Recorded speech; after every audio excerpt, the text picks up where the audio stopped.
Nemažai gervelių, 1000. Galvojame, kaip pateikti originaliai visas tas gerveles savo mokykloje.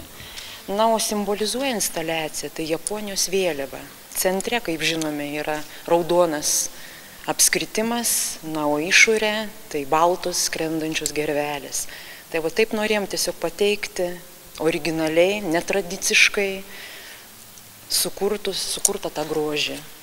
Pats simbolis gervelė, jis tinkantis šitą instaliaciją?